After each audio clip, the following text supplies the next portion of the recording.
Nous sommes le 4 décembre, premier lundi de ce dernier mois de l'année. Mesdames et messieurs, bonsoir et bienvenue dans l'Actu en débat, votre émission hebdomadaire qui vous décrypte l'actualité en 26 minutes. Ce soir, nous allons évoquer le G5 Sahel après le retrait du Niger et du Burkina Faso. Et nous allons aussi parler de l'enquête ouverte pour terrorisme contre des chefs terroristes déjà, Iyad Agali, Amadou Koufa, et aussi des leaders de mouvements armés signataires qui ont basculé dans le terrorisme selon les termes du communiqué du procureur. Avec moi sur ce plateau pour évoquer ces deux grands thèmes, M. Moussa Sayon Kamara du journal L'Indépendant. Bonsoir M. Kamara. Bonsoir M. Aïdara. Merci d'avoir accepté notre invitation. C'est moi qui vous remercie. Et M. Mokhtar Sow, directeur de publication du journal Malikile. Bonsoir M. Sow. Bonsoir. Merci également d'avoir accepté notre invitation. C'est moi qui vous remercie. Je le disais tout de suite en sommaire, le G5, G4 Sahel est désormais un G2 Sahel après les retraits du Niger et du Burkina Faso annoncés le samedi dernier. Une première question pour vous, M. Kamara. Comment vous annoncez et quelle est votre analyse de ces différents retraits du Niger et du Burkina Faso du G5 Sahel? Alors, fondamentalement, pour comprendre le retrait de ces trois pays du G5 Sahel, il faut essayer de remonter un peu pour voir quelles sont en réalité les causes, pourquoi ces États-là décident de se retirer de cette organisation. À mon avis, il y a beaucoup de problèmes de structurels et de fonctionnement au sein même de l'organisation, qui ont fait que ces trois États se sont retirés. Mais pour aller un peu plus en profondeur, le retrait de ces pays n'est pas forcément une surprise parce que on s'attendait vraiment à cela. Et d'ailleurs, l'annonce par le Burkina Faso et le Niger n'attendait qu'une sorte d'officialisation. Sinon, on savait depuis des mois que ces deux pays n'étaient vraiment pas concrètement dans le G5 Sahel. Alors, ils participaient toutefois aux réunions, en tout cas de l'époque de Mohamed Bazoum, ils continuaient toujours à participer. Oui, tout de même, ils participaient, mais une fois que le coup d'État est intervenu au Niger, les choses ont basculé. Alors, mais pour moi, pourquoi en réalité le G5 vole à l'éclat comme ça? Il y a des causes. Première cause, c'est qu'il y a eu le coup d'État dans pratiquement 4 des pays des G5 Sahel. Je le dis, je mesure mes mots. Au Mali, il y a eu un coup d'État. Au Burkina, il y a eu un coup d'État. Au Niger, il y a eu un coup d'État. Entre guillemets, au Tchad, il y a eu un coup d'État. Dans certains pays, des coups d'État. Oui, des coups d'État. Oui, pas un seul coup d'État. Mais ce qui est sûr, tous ces pays sont actuellement sous régime de transition militaire. Alors, il est important de comprendre que la cause ou l'une des causes ou motivations de ces coups d'État, c'est qu'il y avait une sorte d'insécurité chronique dans ces pays-là qui font que les chefs d'État démocratiquement élus à l'époque ont été, on va dire, renversés par des militaires. Donc, ce qui veut dire que le G5 Sahel lui-même a échoué dans l'accomplissement de sa mission première qui était de lutter contre le terrorisme dans l'espace sahélien. Ça aussi, c'est l'une des causes de l'éclatement du G5 Sahel aujourd'hui. Un autre problème, c'est que le G5 Sahel avait calqué on va dire, il y avait un problème de mode de financement même de l'organisation. Le G5 Sahel, où les États membres avaient voulu avoir une sorte de MINUSMA bus, c'est-à-dire un regroupement qui est, on va dire, mis sous le couvert de l'ONU, ou qui est financé par la communauté internationale, ce qui pose vraiment un problème de mobilisation des ressources, de sa création, je crois, en 2014 jusqu'à aujourd'hui. Vous voyez que la majeure partie de ces activités ou de ces fonds ou de son budget qui était estimé n'est pas entrer dans on va dire dans les caisses même du mouvement pour lui permettre d'exécuter les missions et les actions qu'il s'était assigné. Donc, ce problème de mode de financement a beaucoup joué parce que les États, par exemple, parmi les 5 États avaient des contributions à faire. Nous allons peut-être en venir, ce qui a d'ailleurs poussé peut-être le Mali et le Burkina et le Niger, qui sont dans la logique, par exemple, de mettre en place une autre organisation, à réfléchir sur un autre mode de financement qui n'est pas forcément endossé par les bailleurs ou des partenaires. Monsieur Sow, est-ce que vous partagez les analyses qui viennent d'être faites par Monsieur Camara? Oui, en partie, parce que, comme il a dit, déjà, il y avait des questions extrêmement compliquées du financement de l'organisation, mais aussi le retrait de ces pays-là est beaucoup plus dû, en fait, à la différence de vision. Déjà, le Mali s'est senti un peu frustré quand son tour de présidence était arrivé, parce que c'est une présidence tournante, et que sinon le Mali était partant du moment, mais surtout je pense que le siège était ici, assez varié. Ah oui. Assez varié. Ils ont voulu l'amener à Bamako, mais ça n'a pas marché. Voilà. Donc le Mali, quand cela est arrivé, ça a fait partie des premières causes d'ailleurs que le Mali s'est senti exclu du moment à cause de peut-être du changement de régime comme il a dit, mais les autres pays ont beaucoup plus donné la priorité à d'autres opportunités qui sont intervenues, qui sont beaucoup plus favorables pour eux que les G5 Sahel. Sinon, tous les pays du G5 Sahel, pratiquement, c'est des pays de coup d'État, excepté la Mauritanie. Et ça ne peut pas être la raison fondamentale de leur départ de l'organisation. Mais au-delà de ces questions-là,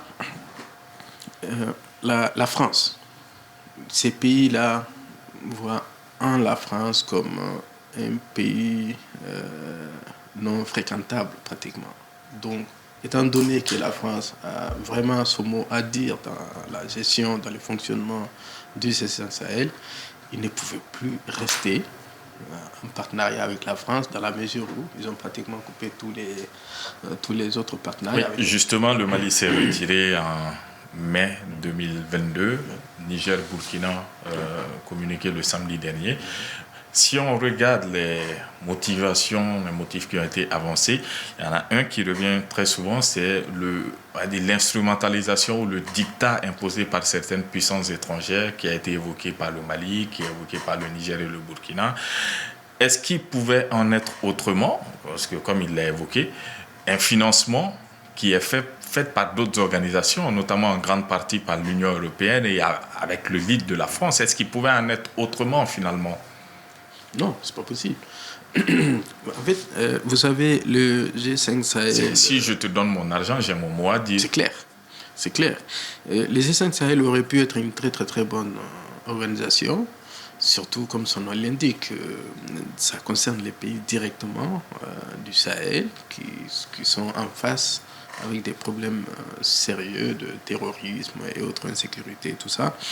Mais le président, le président Amadou Toumani Touré avait sollicité une organisation pareille, peut-être plus puissante, mais quand même, il avait dit qu'il fallait une armée transfrontalière pour faire face à la crise qui guettait nos pays. À ce moment-là, on n'avait pas atteint ces niveaux d'insécurité et de terrorisme dans nos pays. Malheureusement, il n'avait pas été suivi à cause justement de ces questions politiques, diplomatiques qui ont saboté son projet et tout ça. Il a fallu qu'il parte pour que les G5 Sahel soient nés sous le ligne du président Ibrahim Boubacar Keïta, personnellement lui aussi.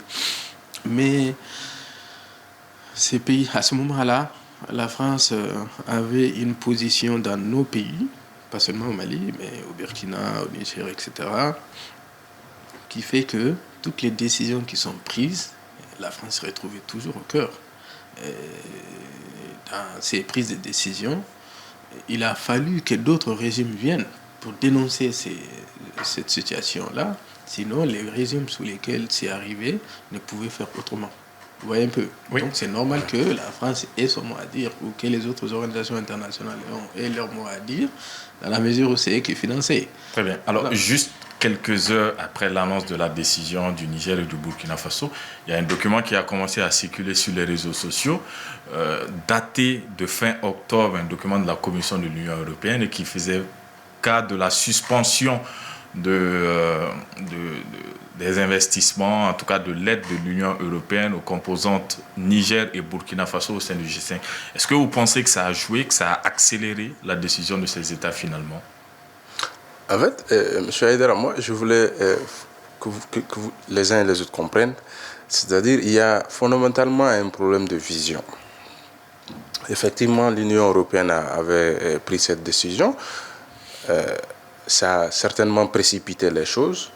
Au moins, ça a contribué à précipiter les choses. Sinon, moi, je pense que même avant cela ou au-delà de ça, les autorités actuelles n'ont pas forcément la même vision que les présidents initiateurs de cette coalition. Parce que, je le rappelle, cette coalition a été créée par des présidents, entre guillemets, démocratiquement élus, mais actuellement, aucun des cinq pays membres, à l'exception de la Mauritanie, n'est dirigé par un président démocratiquement élu. Alors, les présidents démocratiquement élus avaient une vision assez différente. Et d'ailleurs, ils avaient privilégié le partenariat avec la France et l'Union européenne, ce qui n'est pas du tout le cas actuellement avec les transitions en cours. Les transitions en cours ont décidé peut-être de remettre en cause, peut-être à raison ou à tort, les acquis des régimes démocratiquement élus de 2014 par exemple. Je le dis par exemple, Barkhane. Barkhane était une force qui était présente dans le Sahel. Maintenant, Barkhane n'est plus présente. Il y a aussi Takuba qui était là, mais toutes ces forces européennes sont déjà parties. Et les 5 pays ont... Parti de Barkhane, toujours au Tchad. Oui, toujours ce qu'il en reste. Toujours au Tchad. Toujours au Tchad, mais pour combien de temps? Ça, c'est aussi une question. Mais ce que je voulais dire seulement, c'est que les pays, les 4 des 5 pays, 3 des 5 pays ont décidé, entre guillemets, de diversifier leur partenariat. C'est comme ça qu'ils le disent, c'est-à-dire de se tourner vers d'autres pays qui ne sont pas forcément des pays européens ou même de la France. Il y a ce problème-là. Il y a aussi le problème, comme vous l'avez dit, un problème de méfiance et on va dire, de suspicion qui était vraiment vive entre les pays membres et les Occidentaux, en l'occurrence la France. La majeure partie de ces pays-là considèrent que le G5 Sahel, voire au-delà, voire peut-être la CEDEAO, sont des organisations aujourd'hui instrumentalisées contre les pays en transition. Alors, deux dernières questions pour boucler ce premier thème, 1 minute pour répondre. La première, c'est, est-ce que vous pensez aussi que la mise en place de l'Alliance des États du Sahel a été un peu interprétée par les États comme le G5 est de trop, finalement? Non, c'est pas ça. C'est pas pour dire que le G5 est de trop, mais c'est pour dire que le G5 a échoué. C'est pour aller vers une autre organisation, peut-être avec d'autres ambitions, d'autres missions et d'autres méthodes de travail, d'autres stratégies et aussi d'autres connotations. Parce que l'AES est en cours de création ou d'opérationnalisation, va au-delà même d'une coalition militaire.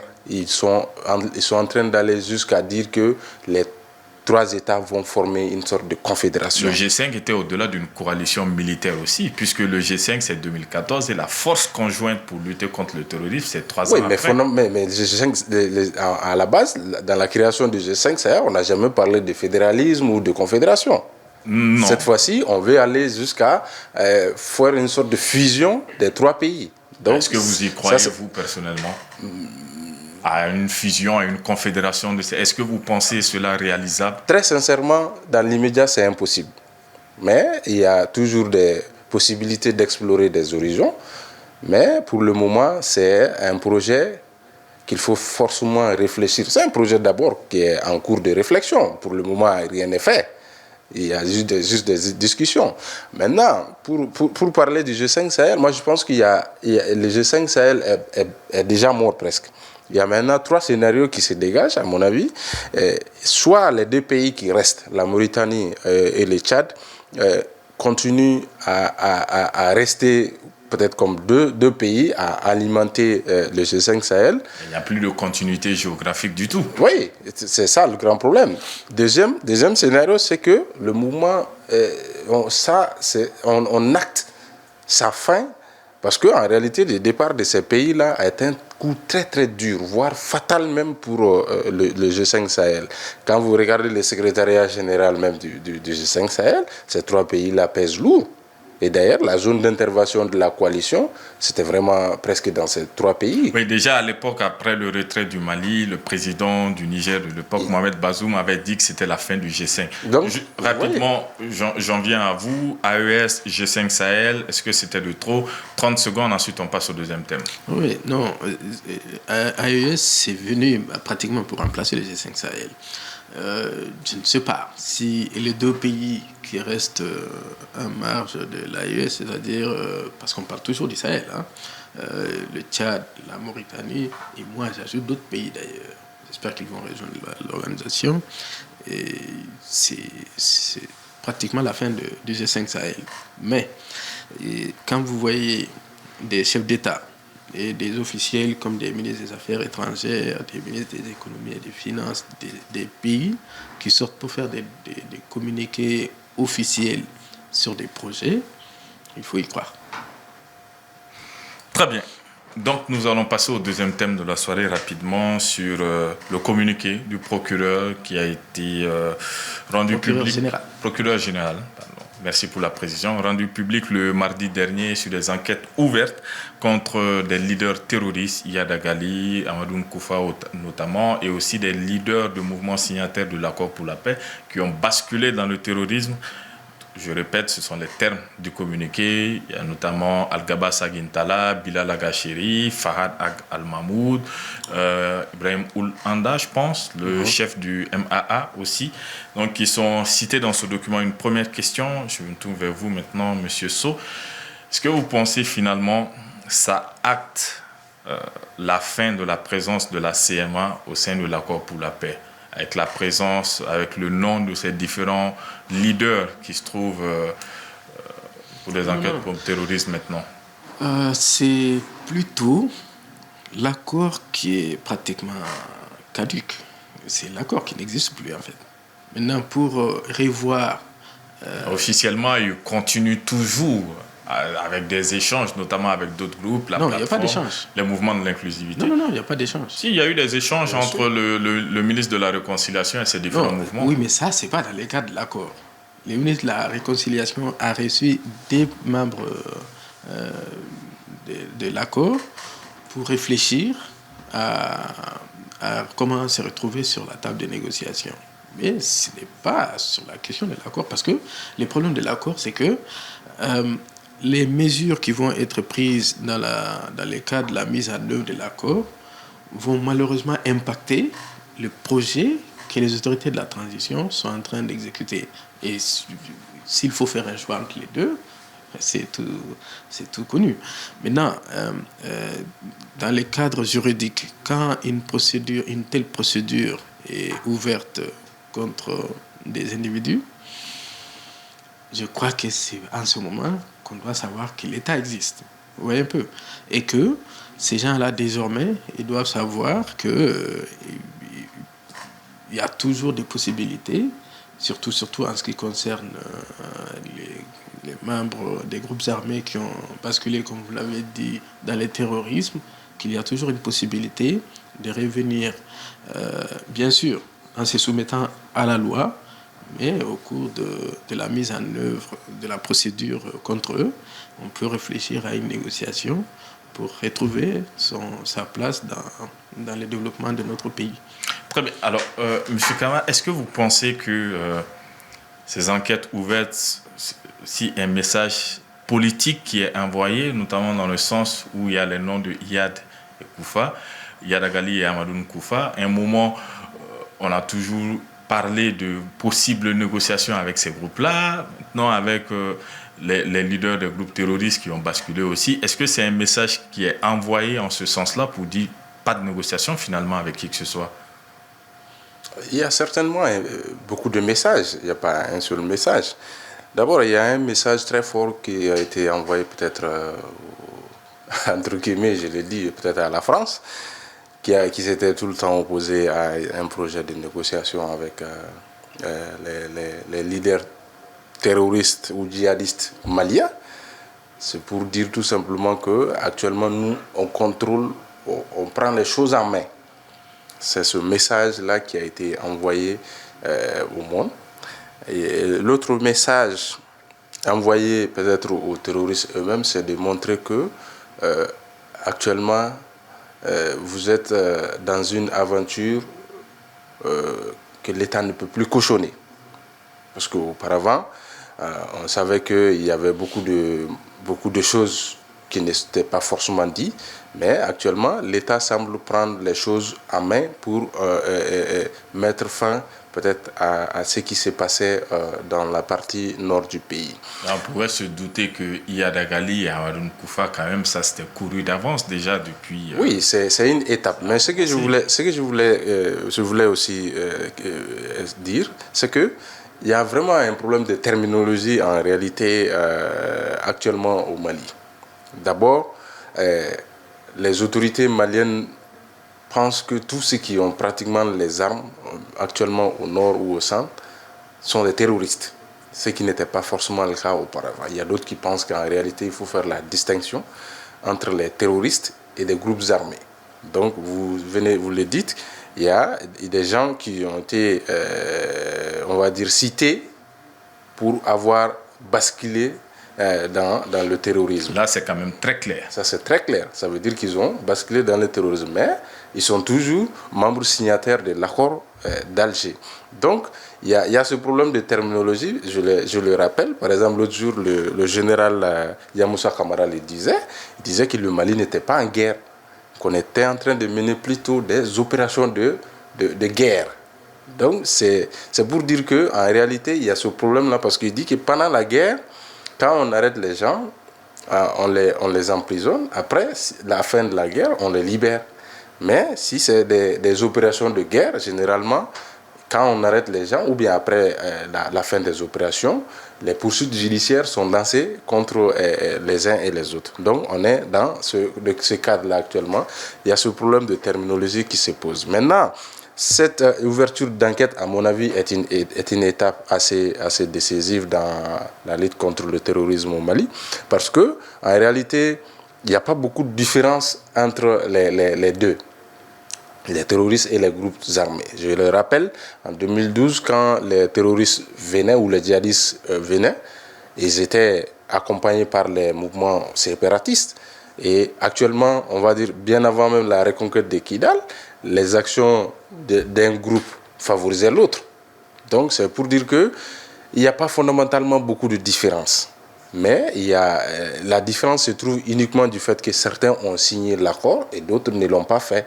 Donc, actuellement, c'est une étape assez décisive. Alors, juste une... Et c'est une étape. C'est le début des poursuites. Mais il faut peut-être aller au-delà de ça, parce qu'il y a certainement dans les jours à venir, on pourra entendre parler des lancements peut-être des mandats d'arrêt. Parce que il faut les rappeler, ces gens-là ne sont pas au Mali. Alors, comment les arrêter? C'est ça la grande question. Alors, je me demandais aussi, vous dites d'aller au-delà, pourquoi il n'y a pas de membres de l'État islamique au Grand Sahara aussi cités dans le document, ou peut-être qu'il y en a qui sont cités, dont on ne sait pas exactement, mais je dirais qu'il n'y a pas de membres de l'EIGS qui soient cités dans le document, ou est-ce parce qu'on estime qu'ils ne sont pas forcément, pour la plupart des Maliens, il faut comprendre, la majeure partie des 10 personnalités citées sont des Maliens. Mais on dit aussi les auteurs et les co-auteurs ainsi que des complices. Maintenant, c'est maintenant à la justice de savoir qui est auteur principal, qui est co-acteur Qui est complice? Peut-être que les IGS et les autres seront cités comme complices. Alors, affaire. On va certainement terminer là-dessus, sur cette question. Quelle pourrait être la portée de cette action en justice, selon vous, M. Sow? Oui, je vais juste placer 2 mots avant d'arriver à ça. En réalité, ces communiqués du procureur général, ça montre d'abord que l'État a récupéré son territoire et qu'il faut faire appliquer la loi. Les personnalités de l'organisation de la CMA et de l'organisation terroriste qui ont été mises sous le couvert d'une enquête judiciaire c'était fait sur la base des documents qui ont été retrouvés sur place. Bon, peut-être que pour le moment, c'est pour ça qu'il a ouvert une enquête, pour le moment, les documents qui ont été retrouvés ont mis à l'oreille du procureur général qu'attention, il y a des situations qu'il faut élucider. Et pour élucider, il faut ouvrir une enquête. C'est sûr que ce dossier-là ne va pas s'arrêter là. J'ai vu notre confrère Abdoulaye qui disait l'autre jour que ça va aller jusqu'à Bamako. Ouais, un peu, parce que quand on parle de complicité, il y a des gens, comment est-ce qu'ils se ravitaillent en termes d'argent, en termes d'essence, en termes d'alimentation, en termes même de renseignements, c'est compliqué. Donc ce n'est qu'une enquête qui est ouverte, c'est pour ça pour le moment qu'il n'y a pas eu de mandat d'arrêt, parce que le procureur général, sur la base des officiers de police judiciaire et de leurs agents, doivent savoir d'abord qu'est-ce qui s'est passé et comment ça s'est passé. On va conclure là-dessus. Voilà. Donc pour arriver à votre question... 10 secondes. 10 secondes, d'accord. Je vais essayer. Déjà, l'État, ça montre d'abord la récupération de la force de l'État. L'État est devenu fort et écrase tous ceux qui se mettent sur son chemin. Merci beaucoup, M. Sow, d'avoir respecté les 10 secondes. Mokhtar Sow, directeur de publication du journal Malikile, d'avoir accepté notre invitation. Ouais.